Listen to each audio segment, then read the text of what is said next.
सो ये दिस विशाल गुप्ता और आज की इस वीडियो में हम method of resolution of forces पढ़ने वाले। ऑलरेडी इससे पहले हमने फोर्स और फोर्स सिस्टम के बारे में पढ़ा था। यदि आपने उस वीडियो को नहीं देखा है तो डिस्क्रिप्शन में लिंक है, वहां से जाके आप देख सकते हो। अब हम आगे बढ़ते हैं कि method of resolution of forces, force को हम कैसे रिजोल्व कर सकते हैं, राइट। तो अभी तक जो हमने पढ़ा था उसमें हमने देखा था कि अगर हमारे पास कोई हॉरिजॉन्टल फोर्सेस है, राइट, इस तरीके से अगर फोर्सेस है, तो अगर हमारे पास 2-3 फोर्सेस है हॉरिजॉन्टल में ही, तो इसको अगर हमें सबको ऐड करना है, सबको समेशन करना है, तो हम यहाँ पे कर सकते हैं summation F of x.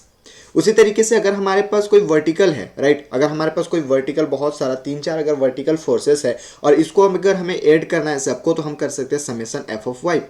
But इसी तरीके से अगर हमारे पास कोई अगर इंक्लाइन फोर्सेस दिया रहे, जैसे ये आप देख सकते हो, ये हमारे पास इंक्लाइन फोर्सेस है, और अगर हमारे पास इंक्लाइन फोर्सेस हो तो हम इसको ऐड कैसे कर सकते हैं। सो इसी को ऐड करने के लिए हम यहाँ पे पढ़ते हैं method of resolution of forces, right. So method of resolution of forces basically हम यहाँ पे हॉरिजॉन्टल के लिए भी यूज़ नहीं करते, वर्टिकल के लिए भी यूज़ नहीं करते, हम यहाँ पे यूज़ करते हैं इसको इंक्लाइन के लिए। सो इंक्लाइन के लिए यूज़ करते हैं, तो कैसे हम इसको सॉल्व करेंगे, तो यहाँ पे हमें रिक्वायरमेंट होते हैं एंगल की, राइट। यहाँ पे हमें एंगल दिए रहते हैं और उसके बाद फिर हम इसको आगे सॉल्व कर पाते हैं। सो बेसिकली अगर हम मेथड ऑफ रिजोल्यूशन में बात करें, सो अगर हमारे पास सपोज एक ये हमारे पास इंक्लाइन फोर्स दिया है 10 न्यूटन का, सपोज ये हमारे पास इंक्लाइन फोर्स है 10 न्यूटन का, तो अगर यहाँ पे हमारे पास एंगल भी दिया होना चाहिए और ये एक्स एक्सिस के थ्रू है, यहाँ पे 30 डिग्री का एंगल बनाते हैं। सो अब हमें इसका बनाना है।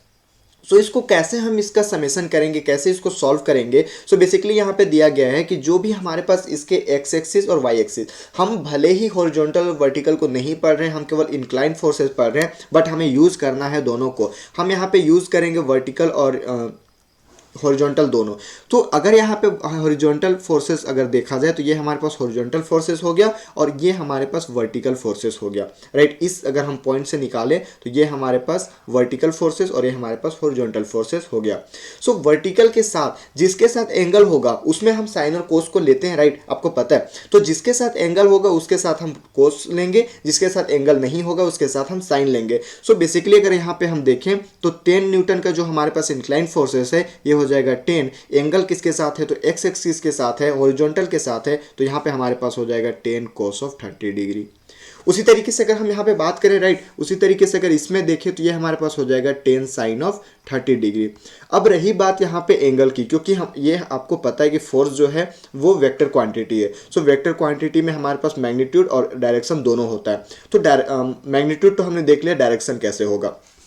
तो यहाँ पे आप देख सकते हो जो हमारे पास 10 न्यूटन का फोर्सेस है वो पॉइंट है, राइट, आउटवर्ड ऑफ पॉइंट है, मतलब पॉइंट से दूर जा रहा है। तो जब ये पॉइंट से दूर जा रहा है मतलब कि जो भी हमारे पास हॉरिजॉन्टल और वर्टिकल है वो भी पॉइंट से दूर जाएगा, और जब हम यहाँ पे पॉइंट से दूर जाते हुए दिखाएंगे तो ये हमारे पास इस तरीके से हो जाएगा, दोनों पॉइंट से दूर जाएगा। मतलब अगर हमारे पास ये पॉइंट है और यहाँ से इंक्लाइन फोर्स दूर जा रहा है outward from the point, away from the point, अगर हमारे यहाँ से दूर जा रहा है तो जो भी हॉरिजॉन्टल और वर्टिकल होगा वो भी यहाँ से away from the point towards from the point वहां पे होगा। तो ये आप देख सकते हो इस तरीके से करेंगे। चलिए एक और एग्जांपल ले लेते हैं। सपोज ये हमारे पास अगर यहां पे देखा जाए, सपोज ये हमारे पास इंक्लाइन फोर्स है 15 न्यूटन का, राइट, और ये 40 डिग्री का एंगल बनाता है। अगर यहाँ पे ये हमारे पास 40 डिग्री का एंगल बनाता है और इसका जो डायरेक्शन है वो इस तरीके से है, मतलब ये पॉइंट की ओर आ रहा है, पॉइंट की ओर आ रहा है, राइट। सो यहाँ से अगर हम पॉइंट की ओर आ रहा है और हमें पता है कि हमें सबसे पहले हॉरिजॉन्टल और वर्टिकल फोर्स यहाँ पे दिखाना है। सो हॉरिजॉन्टल और वर्टिकल फोर्स देखेंगे तो ये हमारे पास हॉरिजॉन्टल फोर्स हो गया और यहाँ पे हमारे पास वर्टिकल फोर्स हो गया। अब आप देख सकते हो कि एंगल किसके साथ है, तो एंगल हमारे पास हॉरिजॉन्टल के साथ है, एक्स एक्सिस के साथ है, तो ये हमारे पास हो जाएगा 15 cos ऑफ 40 डिग्री एंड ये हमारे पास हो जाएगा 15 sin ऑफ 40 डिग्री, राइट। मतलब कि जिसके साथ एंगल होगा उसके साथ हमें कोस लेना है, जिसके साथ एंगल नहीं होगा उसके साथ हमें साइन लेना है। अब रही बात यहाँ पे डायरेक्शन की, तो आप देख सकते हो कि अगर ये हमारे पास पॉइंट है तो जो डायरेक्शन है, जो इंक्लाइन फोर्स की डायरेक्शन है वो पॉइंट की ओर आ रहा है। अगर पॉइंट की ओर आ रहा है तो जो हमारा एक्स एक्सिस और वाई एक्सिस है सब पॉइंट की ओर आएंगे। तो ये आप देख सकते हो ये हमारे पास डायरेक्शन इस तरीके से हो जाएगा और इसका भी डायरेक्शन इस तरीके से हो जाएगा। तो ये बेसिकली जितने भी मैं बता रहा हूँ ये सारा मेथड ऑफ रिजोल्यूशन है एंड कंपोजिशन फोर्सेस, जो इंक्लाइन फोर्सेस है उसको सॉल्व करने के, रिजॉल्व करने के मेथड हम यहाँ पे पढ़ रहे हैं। चलिए एक और क्वेश्चन देखते हैं, एक और एग्जांपल देखते हैं। सपोज ये हमारे पास 10 डिग्री का सॉरी 10 न्यूटन का इंक्लाइन फोर्स है और ये वर्टिकल के साथ एंगल बनाता है। कितना एंगल बनाता है? सपोज 30 डिग्री का एंगल बनाता है। तो अब आप देख रहे हो कि अभी हमारे पास जितने भी एंगल हमने देखा वो केवल एक्स एक्सिस के साथ था, हॉरिजॉन्टल के साथ था, लेकिन अब यहाँ पे हम वर्टिकल के साथ भी जा रहे हैं। तो जब हम वर्टिकल के साथ जा रहे हैं तो ये आप देख सकते हो हमें दो फोर्सेस चाहिए, एक इंक्लाइंड एक हमें चाहिए हॉरिजॉन्टल और एक चाहिए हमें वर्टिकल। तो ये डायरेक्शन तो देख सकते हो कि ये अवे फ्रॉम द पॉइंट है, towards the from the point है, तो ये दोनों हमारे पास कहाँ जाएगा? पॉइंट से दूर जाएगा, अवे फ्रॉम द पॉइंट जाएगा। तो अब रही बात यहाँ पे कोस किसको ले और साइन किसको ले, तो मैंने अभी जस्ट आपको बताया कि जिसके साथ एंगल उसके साथ कोई कोस लेना है, तो ये हमारे पास हो जाएगा 10 cos ऑफ 30 डिग्री एंड ये हमारे पास हो जाएगा 10 sin ऑफ 30 डिग्री, राइट। इस तरीके से आप ले सकते हो। अब कहीं कहीं आपको किसी बुक में दिया रहेगा कि जहां पे भी हमारे पास केवल हॉरिजॉन्टल के साथ कोस लेते हैं और वर्टिकल के साथ साइन लेते हैं, तो ऐसा नहीं है, हमें कॉन्सेप्चुअल पढ़ना है, हमें रटना नहीं है। तो चलिए इसी को हम बुक के अगर बुकीज लैंग्वेज में पढ़ें तो उसको कैसे हम कर सकते हैं। किसी बुक में ऐसा दिया रहता है, सारे बुक में ऐसा नहीं रहते, तो किसी बुक में ऐसा कहा रहता है कि हमारे पास जो भी हॉरिजॉन्टल है केवल हम हॉरिजॉन्टल को ही कोस लेंगे। तो चलिए हम इसी को देख लेते हैं जो कोस को लेता है।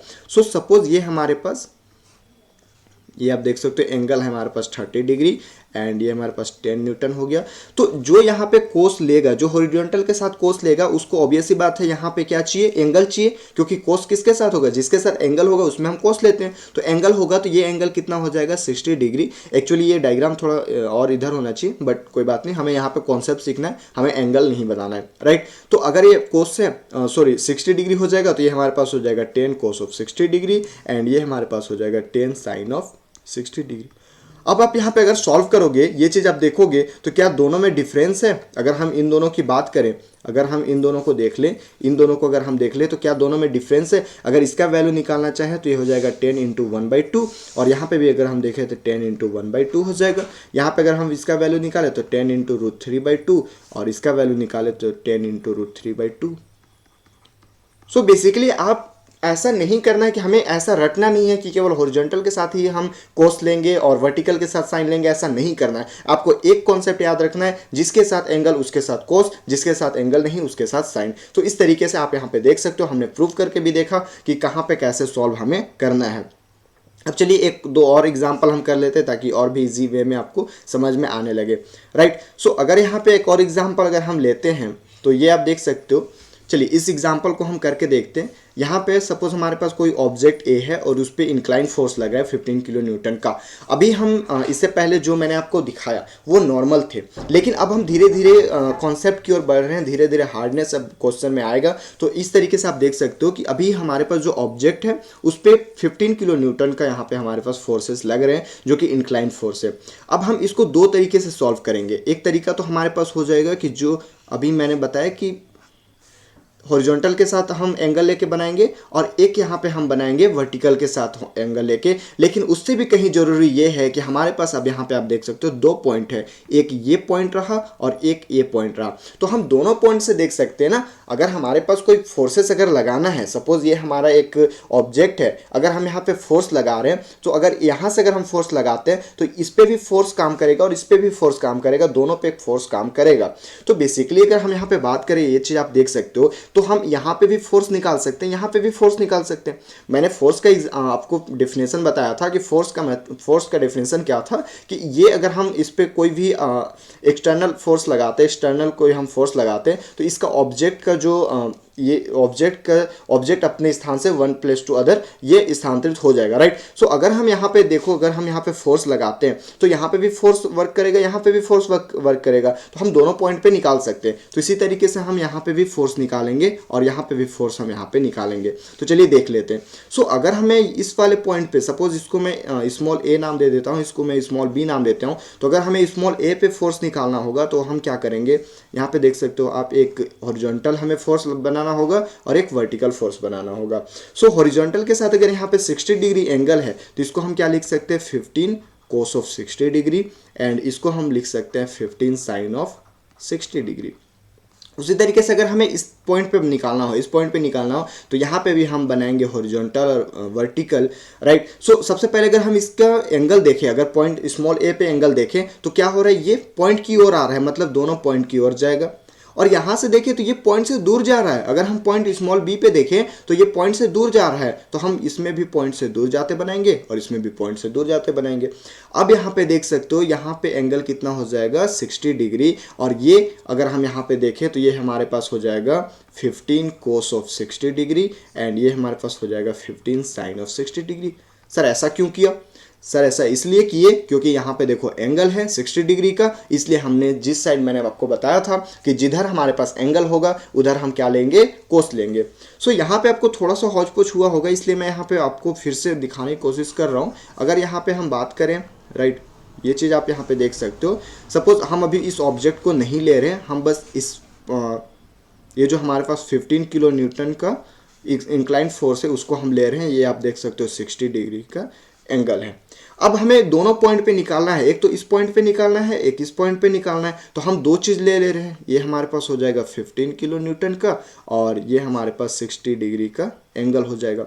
अब अगर हम पहले पॉइंट पे निकालें तो ये हमारे पास वर्टिकल फोर्स बना लेते हैं और ये हमारे पास हॉरिजॉन्टल फोर्स बना लेते हैं। ये पॉइंट की ओर जा रहा है, मतलब ये डायरेक्शन हमारे पास क्या हो जाएगा, पॉइंट की ओर। अब एंगल 60 डिग्री है तो ये हमारे पास हो जाएगा 15 cos ऑफ 60 एंड ये वाला हो जाएगा वर्टिकल में हमारे पास 15 sin ऑफ 60। जिधर एंगल उधर कोस, जिधर एंगल नहीं उधर साइन। अब अगर हमें इस पॉइंट पे बनाना है तो यहाँ पे भी हम हॉरिजॉन्टल और वर्टिकल ऐसे करेंगे, राइट। हॉरिजॉन्टल और वर्टिकल यहाँ पे डायरेक्शन में फोर्स लगा देंगे। अब ये पॉइंट से देखो दूर जा रहा है, अगर हम यहाँ पे बात करें तो ये पॉइंट से दूर जा रहा है, मतलब यहाँ पे भी हम डायरेक्शन दूर जाते हुए दिखाएंगे। अब ये आप देख सकते हो यहाँ पे टेंजेंट बन गया, ये आप देख सकते हो 60 डिग्री है, तो यहाँ पे भी हमारे पास एंगल कितना हो जाएगा 60 डिग्री, और इसको हम लिख सकते हैं 15। यहाँ पे देखो एंगल है इसलिए हम इसको लेंगे cos 60 डिग्री एंड ये हमारे पास हो जाएगा 15 sin ऑफ 60 डिग्री। सो इस तरीके से बेसिकली आपको यहाँ पे मेथड ऑफ रिजोल्यूशन आपको मैंने बताना चाहा। सो आई होप ये चीज़ आपको समझ में आया होगा, method of resolution and composition of forces. ये आज बेसिकली हमारा टॉपिक है। और इसके बाद अगर आपको ये चीज़ समझ में आया होगा तो हम फिर लॉ ऑफ पैरेललोग्राम पढ़ना स्टार्ट करेंगे, क्योंकि लॉ ऑफ पैरेललोग्राम जब तक आपको ये चीज़ नहीं समझ में आएगा वो हम आगे सॉल्व नहीं कर पाएंगे। अभी मेथड ऑफ रिजोल्यूशन आपका टॉपिक कंप्लीट नहीं हुआ है, ये बस मैं आपको सॉल्व करने के टेक्निक बताया है। अभी हमारे पास बहुत सारे उसके प्रॉब्लम आएंगे, यहाँ से आपको क्वेश्चन देखने को मिलते हैं। सो बेसिकली ये हमारा बेसिक पॉइंट है। अगर इसको देखा जाए तो पार्ट 1 इसको समझ सकते हो, क्योंकि अभी बहुत सारा टॉपिक हमें उसमें कवर करने हैं। सो आई होप आज का वीडियो आपको समझ में आया होगा। मिलते हैं नेक्स्ट वीडियो में, तब तक के लिए जय हिंद।